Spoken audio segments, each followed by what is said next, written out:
zombies totally pulled my underwear up my butt.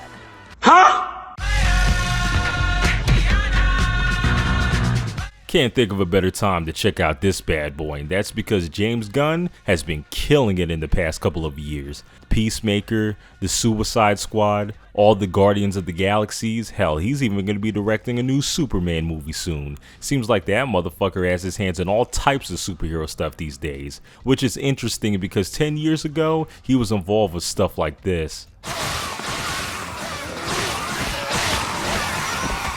Doesn't mean his style wasn't already defined, because this game is wild. This is exactly the type of project I would think two madmen like Suda 51 and James Gunn would make together. Take the punk rock irreverent attitude of the former and combine it with the witty raunchiness of the latter. Sprinkle on some zombies and you get this. A game that is surprisingly not the weirdest in Grasshopper's catalog, and I'm not even talking about Killer 7. There's some moments in the No More Heroes games that are way stranger than anything here, but those are videos for another day. I will say that this game is typical for Grasshopper in that it only sold decently. Yeah, despite being a zombie game in the middle of the whole zombie media craze of the early 2010s, this game was still a little too zany for most. The critics especially were not fucking with this. 5 out of 10? Damn, IGN. Did Grasshopper not pay you off? I'm only half joking, as there are some legitimately big flaws with this game that I'll get into, but for now, what's up with Barbie with the chainsaw here? Why does she have a head on her ass? And what's up with all these zombies wreaking havoc? Seriously? Dude. The hell? Ugh. And on my birthday, too. Like I'm not already late enough. Gross. Stupid. I'm dead, douchebags. So this is Juliet Starling, popular cheerleader at San Romero High, who's secretly a zombie hunter in a family full of zombie hunters. She's turning 18 today and plans on introducing her boyfriend Nick to her family. Unfortunately, this is also the day where a massive zombie outbreak occurs throughout the town. Juliet fights her way through this mess to meet up with Nick, but unfortunately, the dude gets bitten by a zombie. One bit me. Just a little bit. I don't know what that means. What does it mean? Huh? Oh no, it can't be. I feel it in me. I'm gonna become one, huh? Fuck. I'm screwing up your birthday, aren't I? I'm sorry, Juliet. I don't want to fuck up your birthday. Fortunately, Juliet has the bright idea to chop off his head before he can turn and does some weird ass shit off screen to keep him alive as a head. He takes it as well as anyone would. What? Oh no.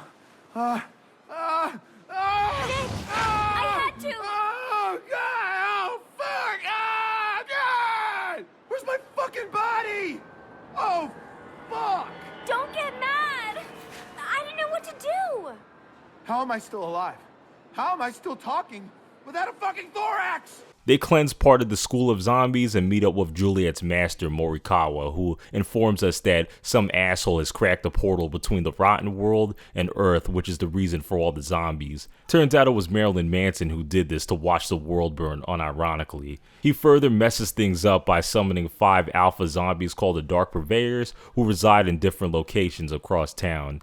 In order to purify the town and save everybody, these assholes gotta be stopped, and that's pretty much what Juliet and the fam attempt to do for the rest of the game. I'm counting on you both! Kill the motherfuckers! Yes, Sensei. So one look at these character models and you can automatically tell that this is a 360 game. Something about that 720p-ness and 30 frames is just a dead giveaway, ain't it? This game wasn't blowing anyone's minds graphically at the time, but it has aged better than most. The reason is due to this game's quasi-comic book style. The thick outlines on the characters, the UI, those weird dots on comic book pages that are ever present here. Every frame of this game looks like it could be ripped out of a comic book page, which isn't an original aesthetic, but it is always a visually pleasing one. also perfectly matches this game's tone, which is a gory sugar rush from start to finish. Yeah, no, this game is stylish, pretty damn colorful for a zombie game too, which is also a reason for this game aging better than some others.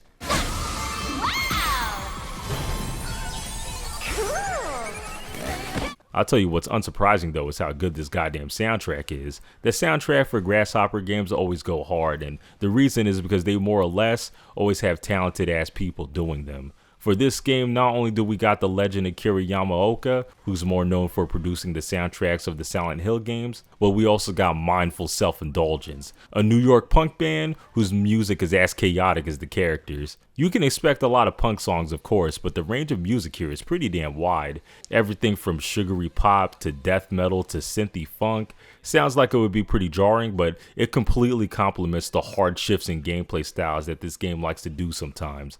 I am a little surprised at the amount of licensed songs that they were willing to snatch.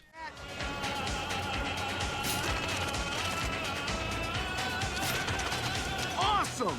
I don't know what's going on, but this is a blast!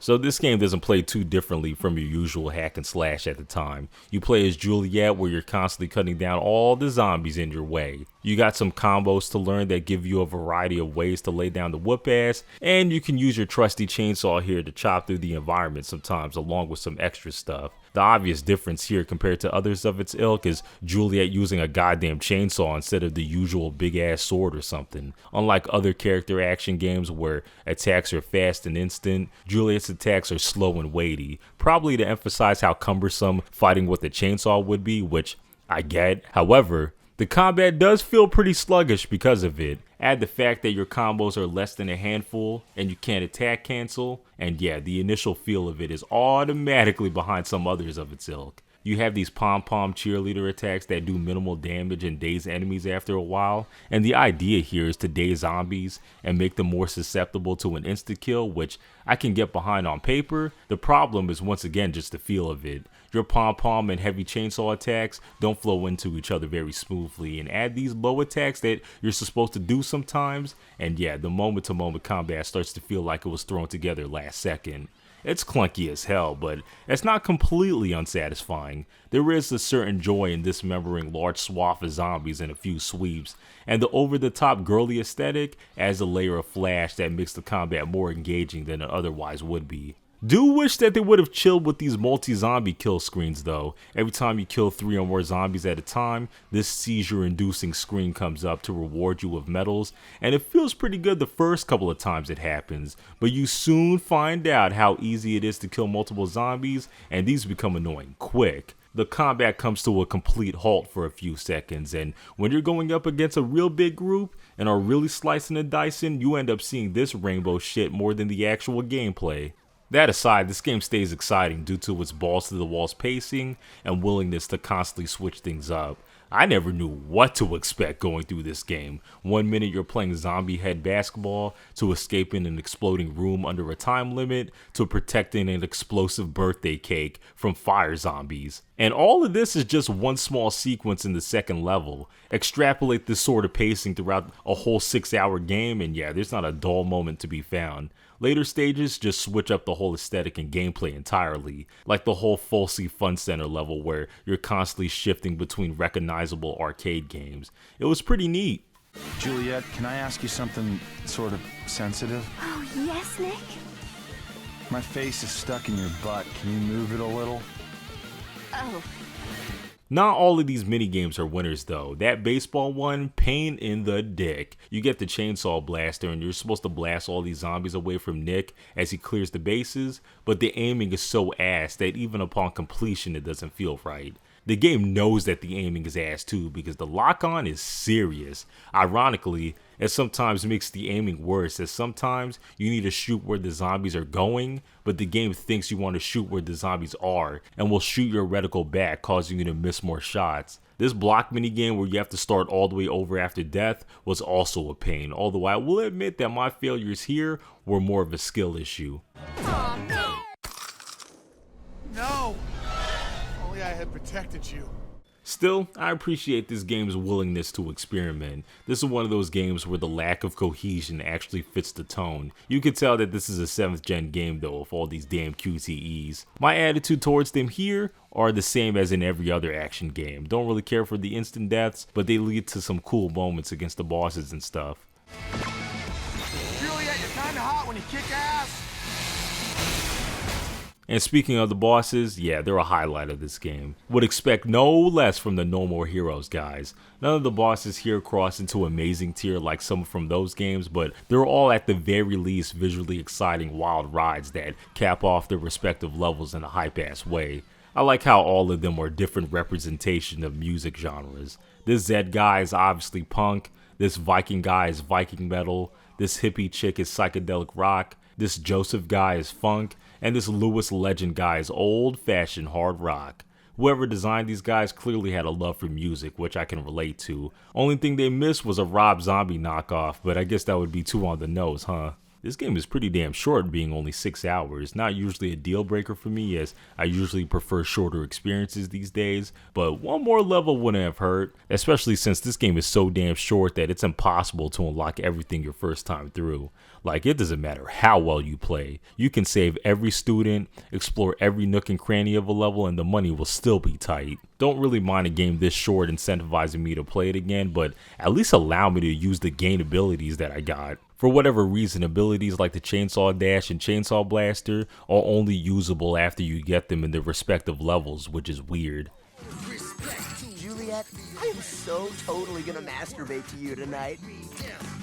So obviously this game doesn't take itself seriously. It's wacky, gory, and deliberately horny, something my teenage ass was looking for when I copped this game way back when. Listen man, I was 14, I saw tits and zombies, and I was like, take my money. This game got me the same way High School of the Dead did, which I'm not surprised to see was an influence. There's actually multiple anime influences here. You're already dead.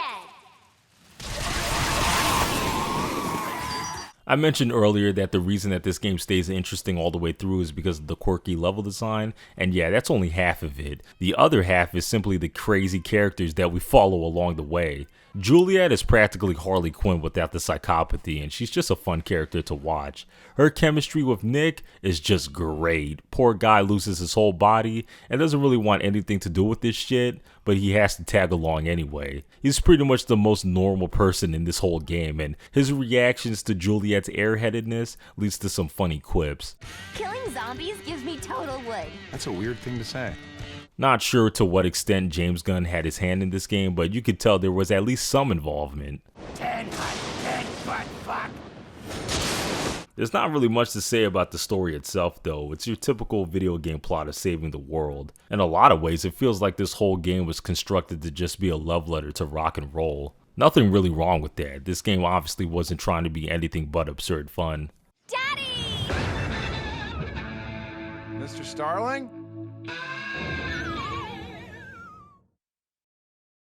So yeah, that's Lollipop Chainsaw, a wild game that's clearly from a different era.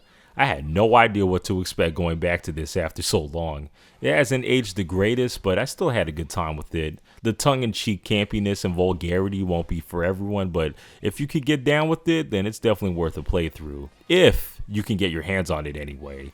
For whatever reason, this game never got ported over to modern systems and is stuck on 7th gen hardware. Won't be the case for too long, as apparently this game is getting a remake pretty soon. There's no James Gunn or Suda 51 involved though, so who knows if the same energy will be kept. Anyway, that's all I gotta say about this. If you liked the video, do the usual stuff to boost it in the algorithm, and until next time.